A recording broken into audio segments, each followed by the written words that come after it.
রাতের মধ্যে পরিস্থিতি কতটা পরিবর্তন হলো? কোনো অগ্রগতি হলো নাকি আরো খারাপ হলো? পাকিস্তান দল তো শ্রীলঙ্কায় পৌঁছায় গেছে। এই অবস্থায় মিডিয়ায় বা সোশ্যাল মিডিয়ায় নানা রকম গুঞ্জন আছে, পাকিস্তানি সাংবাদিকরা নানা রকম টুইট করতেছে। তাতে আসলে কি বোঝা যায় পরিস্থিতি কোন দিকে যাচ্ছে? আজকে একটু কন্টেম্পোরারি একদম একটু আলাপ করি যে এই মুহূর্তে আসলে পরিস্থিতি কোন দিকে যাচ্ছে। আর একটা জিনিস যেটা একটু গুরুত্ব নিয়ে আলাপ করতে চাই, সেটা হচ্ছে পাকিস্তান আসলে যে কার্ডটা খেলতেছে, এই কার্ডটা ঠিক কোন সাহসে খেলতেছে? এই কার্ডটার নাম হচ্ছে সরকার বলছে কার্ড। এইটা আমি পাকিস্তানি এক জার্নালিস্টের সঙ্গে কথা হচ্ছিল, উনি ফান করে বলতেছিলেন যে সরকার বলছে কার্ড বলে একটা কার্ড তৈরি হয়েছে। এটা ইন্ডিয়া এতকাল একা খেলে আসছে, এখন বাংলাদেশ খেলছে, বাংলাদেশ খেলে পাত্তা পায় নাই। কিন্তু এখন পাকিস্তান চেষ্টা করতেছে যে পাকিস্তানও যদি এই কার্ড খেলে জয়েন্টলি বাংলাদেশ আর পাকিস্তান দুজনই একই কার্ড খেলে, তাহলে ইন্ডিয়া কি করে বা আইসিসি কি করে। তো গেমটা এখন এই লেভেলে, তো গেমটা যে অন, সেই জিনিসটা একটু বলতে চাই। গেম কিন্তু অন। এই সরকার বলছে কার্ড খেলে এখনো পর্যন্ত বিসিবি পুরো বিশ্বকাপের সব সম্ভাবনা অ্যালাইভ রাখছে। সেটা কালকে রাতে যেমন বলছিলাম যে ইভেন বাংলাদেশের বিশ্বকাপে ফেরার সম্ভাবনাটাও অ্যালাইভ আছে। সেটা কিভাবে কি কি ইকুয়েশন নিয়ে আগাচ্ছে, এই মুহূর্তে পরিস্থিতি কি, এগুলো একটু কথা বলি। দেখেন, পাকিস্তানি মিডিয়াম্যানরা, সাংবাদিকরা যে টুইট করতেছেন বা অফ দ্য রেকর্ড যেসব কথাবার্তা বলতেছেন, তাতে একটা জিনিস পরিষ্কার যে কালকে রাত থেকেই আইসিসি ভার্সেস পিসিবি নানা লেভেলে আলোচনা শুরু হয়ে গেছে। এটা যে শুধু এক লেভেলে আইসিসি প্রধানের সঙ্গে মহসিন নাকবির কথা হচ্ছে, ব্যাপারটা তা না। বরং এই কথাটা হচ্ছে না এখনো পর্যন্ত। জয় শাহ ভার্সাস মহসিন নাকবি এই লেভেলে কোনো কথোপকথন হয়েছে বলে শোনা যায় নাই। পাকিস্তানের সিনিয়র জার্নালিস্টে কনফার্ম করছেন যে না, এই লেভেলে কথা হয় নাই। হচ্ছে আরেকটু মিড লেভেলে। সেই লেভেলে আসলে পাকিস্তানকে কনভিন্স করার, ভয় দেখানোর, প্রলোভন দেখানোর তিনটাই মারাত্মক চেষ্টা করা হচ্ছে। মারাত্মক চেষ্টা করা হচ্ছে। কেন কি? এটা তো কালকে রাতে বলছে যে শুধু ম্যাচটাই $6,500 মতো লস হবে আইসিসির, এবং লসটা আলটিমেটলি ঘুরে ফিরে ইন্ডিয়ার বিশাল লস। এবং অস্বীকার করতে বাধা নেই, আইসিসির যখন লস তখন ইন্ডিয়ার চেয়ে বড় লস আমাদের বাকি সবারই। ফলে এইটা একটা ব্লান্ডার হবে, কিন্তু ইন্ডিয়ার লস দীর্ঘমেয়াদে। কারণ হচ্ছে এই যে আইসিসি সত্ত্ব বেচা, অমুক তমুক, আইপিএল জমজমাট রাখা, সব কিছুর ওপরে নির্ভর করে টিভি সত্ত্বওয়ালাদের সন্তুষ্ট রাখা। এইগুলোতে একটা ধাক্কা লাগলে ইন্ডিয়ান যে ক্রিকেট সাম্রাজ্য, এটা টলে যাবে। ফলে আইসিসির যে একটা মনোপলি বিজনেস, এটাও ধাক্কা খাবে। আইসিসি এখন প্রাণপণ চেষ্টা করতেছে। ওই যে বললাম, তিনটা উপায়ে চেষ্টা করতেছে, মাথায় হাত বোলাও চেষ্টা করতেছে, প্রলোভন দিয়েও চেষ্টা করতেছে যে যাও, সামনে যে আইসিসি ইভেন্ট আছে ওইখানে আমরা খেলতে যাবো না করাচিতে, এরকম কথাবার্তাও হচ্ছে। আবার হচ্ছে ইয়েও চলতেছে, ভয়ও দেখানো হচ্ছে। যে ভয়গুলো তো কাল রাত থেকেই আপনারা শুনতেছেন, যে তাদের বহিষ্কার করা হবে, সাময়িক নিষেধাজ্ঞা দেওয়া হবে, এগুলোও আছে। এখন কথা হচ্ছে পিসিবির অবস্থানটা কি। পিসিবি আসলে 15 তারিখ পর্যন্ত কোনো অবস্থানই দেখাইতে চাচ্ছে না। এটাই মজা। কালকে থেকে যেটা পাকিস্তানি সাংবাদিকদের সঙ্গে আলাপ করে বুঝলাম, যে পিসিবি গেমটাকে সরকার বলছে কার্ডের চূড়ান্ত একটা রূপ দেখাইতে চায়। তারা 15 তারিখের আগে, 15 তারিখ তো এই ইন্ডিয়া পাকিস্তান ম্যাচ, ফর্মালি কিছু বলবেই না কাউরে। ইনফর্মালি দুনিয়া ফাইটা যাক, তারা এটা নিয়ে টুটা শব্দ করবে না। কালকে রাতে আপনাদের কন্টেন্টে একটা কথা বলছিলাম যে এখন ব্যাপারটা ইনিশিয়েট করতে হলে, ফর্মালি ইনিশিয়েট করতে গেলে তো পিসিবির ফর্মালি আইসিসিকে জানাইতে হবে যে আমরা ওই ম্যাচটা খেলবো না। পিসিবির কেন জানাইতে হবে? এখন এইভাবে যদি আমরা ভাবি যে পিসিবি যে টুইটটা করছে, এই টুইটটা তো পিসিবি গভর্নমেন্টের একটা তথ্য জানাইছে। এই টুইটটা বিবেচনায় নেওয়ার ক্ষমতা আইসিসির নাই। আইসিসি কে কি টুইট করলো এটা দেখতে পারবে না। দেখতে পারবে, কিন্তু এটা অনুযায়ী কোনো সিদ্ধান্ত নিতে পারবে না। তার মানে পিসিবির কাছ থেকে একটা ফর্মাল রেসপন্স পাইতে হবে, মানে পিসিবিরই জানাইতে হবে যে আমাদের গভর্নমেন্টের সিদ্ধান্ত এটা, আমরা ওই ম্যাচ খেলতেছি না। এখন পিসিবির সিদ্ধান্ত হচ্ছে আমরা এটা এখন জানাবোই না, আমরা শ্রীলঙ্কায় যেমন গেছি ওরকম যাব, প্র্যাকটিস করব। মোস্ট প্রবাবলি তারা আজকে হয়তো কালো ব্যান্ড হাতে বেঁধে প্র্যাকটিস করবে। বাংলাদেশের সঙ্গে ইনজাস্টিস হচ্ছে এটার প্রতিবাদ হিসাবে। এটা তো আইসিসি তাদের ঠেকাইতে পারবে না, যদিও আইসিসি এ ধরনের প্রতিবাদও ঠেকানোর চেষ্টা করে, কিন্তু তারা মোস্ট প্রবাবলি আজকে প্র্যাকটিসটা করবে কালো ব্যান্ড পরে। এখন প্রথম ম্যাচটাও কালো ব্যান্ড পরে খেলবে কি না এটা আমি নিশ্চিত হইতে পারি নাই। তো এখন তারা সিদ্ধান্ত নিচ্ছে 15 তারিখ পর্যন্ত এটা কাউরে কিছু জানাবে না, ফর্মালি জানাবে না। 15 তারিখের পরে 15 তারিখে তাদের প্ল্যান হচ্ছে ইন্ডিয়ার মতো মাঠে যাবে, ম্যাচ রেফারিরা যাবেন, আম্পায়াররা যাবেন, পাকিস্তান দল মাঠে যাবে না। পাকিস্তান রিফিউজ টু প্লে করবে। কেন? এটা তো জানতে চাইবে তখন আইসিসি, যে তোমরা মাঠে আসো নাই কেন, ম্যাচ রেফারি জানতে চাইবে, বলবে আমাদের সরকার নিষেধ করছে, সরকার মনে করছে যে বাংলাদেশ দলটার সঙ্গে এরকম একটা ভয়াবহ অবিচার করা হয়েছে, এইটা অবস্থায় যে বোর্ডটার ইঙ্গিতে এই কাজটা করা হয়েছে এবং এই বোর্ডটা বছরের পর বছর এই ধরনের অন্যায় করে যাচ্ছে, এই জন্য সরকার আমাদের বলছে যে এই ম্যাচটা খেলতে যাওয়া যাবে না। এখানে আমাদের সরকারের নীতিগত সিদ্ধান্ত। সরকার বলছে, এই যে সরকার বলছে কার্ড, এখন আইসিসি কি করতে পারে? প্রথমে বলে যে সরকার বলছে কার্ডটা কোত্থেকে আসে। সরকার বলছে কার্ডটা শুরু করছে ইন্ডিয়া। এই যে ইন্ডিয়া পাকিস্তান দ্বিপাক্ষিক সিরিজ, এটা তো বন্ধ হয়ে গেছে অনেক দিন হলো। তারপরেও দুদেশেই তো গ্লোবাল ইভেন্ট হয়, পাকিস্তানেও হয়, ইন্ডিয়াও হয়। এখন মজাটা দেখেন, মানে একটা তামাশায় পরিণত করছে এলো ইন্ডিয়া এই জিনিসটাকে। পাকিস্তান এর মধ্যে 3বার ইন্ডিয়াতে এসে গ্লোবাল ইভেন্টে খেলে গেছে, সর্বশেষ 2023-এও বিশ্বকাপ খেলে গেছে, টুটা শব্দ করে নাই। কিন্তু প্রতিবারই এশিয়া কাপ বলেন, চ্যাম্পিয়ন্স ট্রফি বলেন, পাকিস্তানে একটা কিছু আয়োজন করা হলেই ইন্ডিয়া শেষ মুহূর্তে পুল আউট করে নিজেদেরকে। বলতে পারে না যে রাজনৈতিক কারণে আমরা যাব না, এটা বলার ইখতিয়ার নাই, কারণ আইসিসির চার্টার ওটা পারমিট করে না। যদি এটা বলে সঙ্গে সঙ্গে বোর্ড নিষিদ্ধ হয়ে যাওয়ার কথা, কারণ ইন্ডিয়া বলে নিষিদ্ধ হয় না। রাজনৈতিক হস্তক্ষেপ, সরকারি হস্তক্ষেপ, রাজনৈতিক যুক্তি, এগুলা স্পোর্টসে দেখানো যাবে না। কোনো ফেডারেশনেরই বা কোনো অ্যাসোসিয়েশনেরই এটা দেখানোর সুযোগ নাই, চার্টারে এটা পারমিট করে না। ফলে তারা কি বলে? তারা বলে সরকার নিষেধ করছে। এখন আইসিসির যে চার্টার, এই চার্টারে একটা ফাঁক আছে। এই চার্টারে একাধারে বলা হচ্ছে যে সরকারের নিয়ন্ত্রণ হস্তক্ষেপ মানব না আমরা, সরকারের নিয়ন্ত্রণ বা হস্তক্ষেপ হলে বোর্ড নিষিদ্ধ হবে। আবার চার্টারে এটাও বলা আছে যে কোনো সরকার যদি তার বোর্ডকে কোনো নির্দেশনা দেয়, যদি সেই নির্দেশনাটা নিরাপত্তা সংশ্লিষ্ট হয় বা গ্লোবাল কোনো পার্সপেক্টিভের হয়, সেই নির্দেশনাকে আইসিসির বাকি বোর্ডগুলো সম্মান জানাবে। এই ফাঁকটা ইন্ডিয়া বছরের পর বছর কাজে লাগায় যাচ্ছে। যখনই পাকিস্তানে খেলা পড়ে, পাকিস্তানে কোনো ইভেন্ট হয়, এশিয়া কাপ হয় বা কোনো গ্লোবাল ইভেন্ট হয়, তারা বলে যে ওই সরকার বলছে কার্ড আছে আমাদের হাতে, সরকার বলছে কার্ড খেলে দেয়।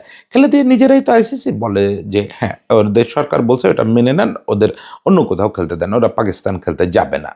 এখন এই কাজটা এতদিন আর কেউ করে নাই। এখানে বাংলাদেশ অন্তত এই ধন্যবাদটা পাইতে পারে যে পাকিস্তান এতকাল এটা সাফার করতেছে, কিন্তু পাকিস্তান নিজে এই কার্ডটা কখনো খেলতে চেষ্টা করে নাই। যে কার্ডটা আমরাও খেলতে পারি, তো একই কার্ড, সরকার বলছে কার্ড। এটা কিন্তু প্রথম বাংলাদেশ খেলে দিল ইন্ডিয়ার এগেনস্টে। বাংলাদেশ বলল যে না আমাদের সরকার বলছে, বাংলাদেশ কিন্তু বলে নাই যে আমরা বিশ্বকাপ খেলতে যাব না। যেটা আমি শুরু থেকে বিভিন্ন কন্টেন্টে বলছি, বিশ্বকাপ খেলতে আমরা যাব না, আমরা বয়কট করতেছি, এটা বললে খবর আছে।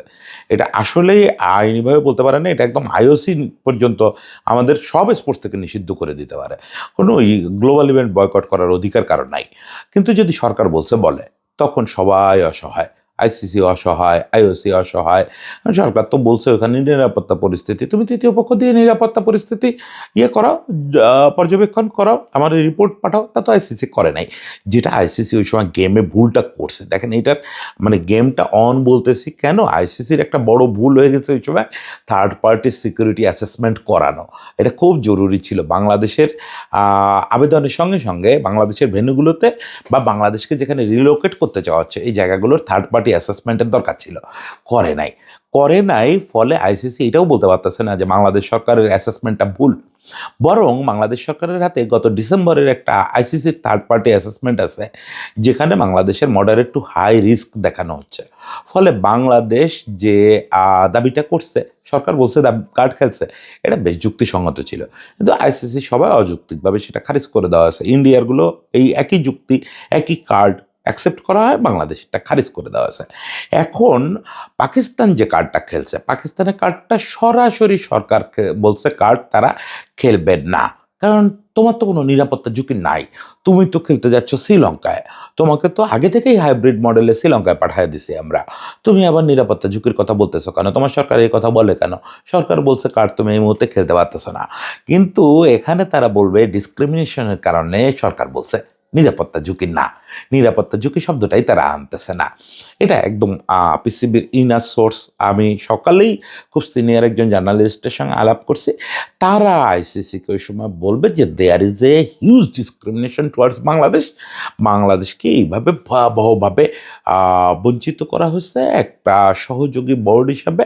আমাদের সঙ্গে বাংলাদেশের সম্পর্ক কি সেটা ব্যাপার না, আইসিসির একটা সদস্য রাষ্ট্র, তাদের সঙ্গে এই ধরনের আচরণ করা এটা বোর্ডের নিরপেক্ষতা লঙ্ঘন করছে, বোর্ডের যে সততা, বোর্ডের যে ইন্টিগ্রিটি, সবগুলো প্রশ্নবিদ্ধ।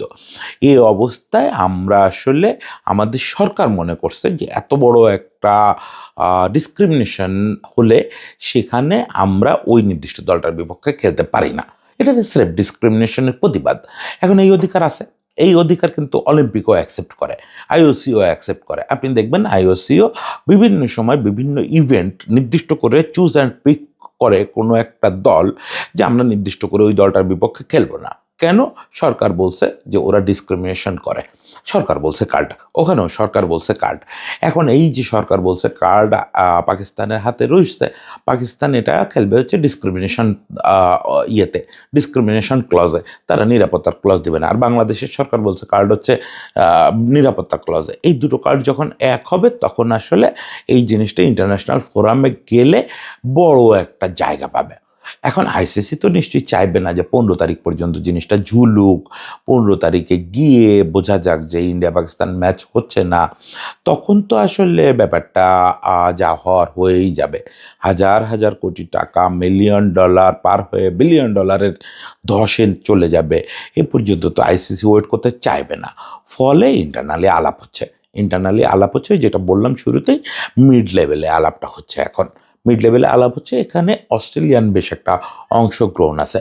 ইভেন আজকেই যখন আমরা কথা বলতেছি, আজকে বিকেলের দিকে কলম্বোতে একটা সাইডলাইন বৈঠক হতে পারে, যেখানে অস্ট্রেলিয়ান একজন প্রতিনিধি থাকবেন, ইংলিশ প্রতিনিধি থাকবেন, ভারত, পাকিস্তান, আইসিসি সবার একজন করে থাকবে। খুবই আনঅফিসিয়াল একটা 5 স্টার হোটেলে একটা বৈঠক হতে পারে।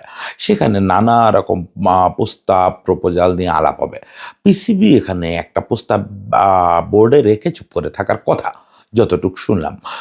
সেটা হচ্ছে যে বাংলাদেশকে রিইনস্টল করো, বাংলাদেশকে রিইনস্টল করো এবং তাদের সিকিউরিটি নিশ্চিত করো। তারা সিকিউরিটি নিয়ে যে যে কনসার্ন শো করছে সেগুলা দূর করে তাদেরকে রিইনস্টল করো। ওইটা তো কালকেই বলছি যে খুব কঠিন হবে না। অনেকে যেটা ভাবতেছেন যে খুব কঠিন হবে, কারণ স্কটল্যান্ড অলরেডি ফ্লাই করার পথে। আজকে বিকালে মিটিং হবে, বিকালের মধ্যে বোধহয় স্কটল্যান্ড ফ্লাই করবে। তো সেক্ষেত্রে আসলে ব্যাপারটা কিভাবে সামাল দিবে আইসিসি, এটা ফিফা হলে খুব ঝামেলা হয়ে যেত, কারণ স্কটল্যান্ডের তখন আবার সিএসএতে যাওয়ার সম্ভাবনা ছিল। কিন্তু পুরো ব্যাপারটা ওই যেটা বলছি কালকে রাতেও, যে একটা যৌথ বিবৃতি যদি আসে, ও মানে স্কটল্যান্ডকে নিয়ে, স্কটল্যান্ড সহ Scotland, Bangladesh, Pakistan, ICC, BCCI সবাই মিলে একটা যৌথ বিবৃতি যদি আসে, সেখানে স্কটল্যান্ডকে এই ব্যাপারগুলো তো আন্ডার টেবিল সলভ করার চেষ্টা হচ্ছে, স্কটল্যান্ডকেও আন্ডার টেবিল কম্পেনসেট করে দেওয়া হবে। ওটার তো পরিমাণ এত না, আপনার তো আর এরকম 6,000 কোটি রুপি তাদের দেওয়া লাগবে না। তাদের এমনি যা যা খরচ হয়েছে সেটা তো দেওয়াই হবে, উপরন্তু তাদের সম্মান রক্ষার্থে হয়তো একটা ভালো অঙ্ক দেওয়া হবে, সঙ্গে হয়তো 3 বোর্ডে বলবে যাও তোমাদের ওখানে আমরা আগামী সাইকেলে একটা করে ফুল সিরিজ খেলে আসবো, স্কটল্যান্ডে গিয়ে পাকিস্তানও খেলবে, ইন্ডিয়াও খেলবে, বাংলাদেশও খেলবে। স্কটল্যান্ড মহা খুশি হয়ে যাবে, তারা সিএসএতে যাওয়ার কথা ভাববে না। আর স্কটিশরা এমনিতেই এই যেভাবে খেলতে আসতেছে, ওরা নিজেরাও খুব পছন্দ করতেছে না ব্যাপারটা। ওরা অলরেডি এটা নিয়ে এক ধরনের লজ্জা প্রকাশ করছে যে এইভাবে আমরা বিশ্বকাপ খেলতে যেতে চাই না। ফলে এইটা খুব বড় ইস্যু হবে না। স্কটল্যান্ডকে মানে যদি আবার সসম্মানে দেশে যেতে বলা হয়, প্রয়োজনে স্কটল্যান্ডকে রাখা হবে এখানে। স্কটল্যান্ড সাইড সাইডলাইন টুর্নামেন্ট খেলতে পারে, সাইডলাইনে দলগুলোর সঙ্গে বিভিন্ন ফাঁকে ম্যাচ খেলতে পারে, ওদের অসম্মান করার তো কিছু নাই। ফলে ব্যাপারটা এইভাবে সমাধান হতে পারে, কিন্তু এটা আরও একটা কাটা রয়ে যাবে। সেটা হচ্ছে রিইনস্টল করার শর্তে যদি আইসিসি রাজিও হয়, আইসিসি ওই জায়গায় ব্যাকফুটে যাইতে চাইবে না যে বাংলাদেশের ম্যাচটা ইয়েতে পাঠানো, শ্রীলঙ্কায় পাঠানো।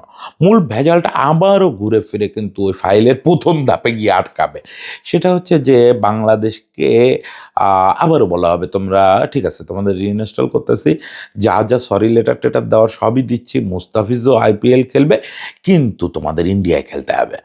এখন এইটা হচ্ছে খুব ক্রিটিক্যাল অবস্থায় চলে যাবে, কারণ ওরকম একটা অবস্থায় যখন সবগুলো পার্টি সমঝোতার পক্ষে চলে আসবে, ইভেন পাকিস্তানও তখন বাংলাদেশকে বলবে যে ওকে, যা হয়েছে হয়েছে, এখন তোমরা ইন্ডিয়াতেই খেলো, তোমাদের ভেন্যুগুলো একটু রিলোকেট করে দিচ্ছে, একটু সিকিউরিটি জায়গায় দিচ্ছে, আর তোমাদের প্রেসিডেন্সিয়াল সিকিউরিটি দিচ্ছে, আপাতত আইসিসি টিকানোর স্বার্থে সবাই আমরা একমত হই।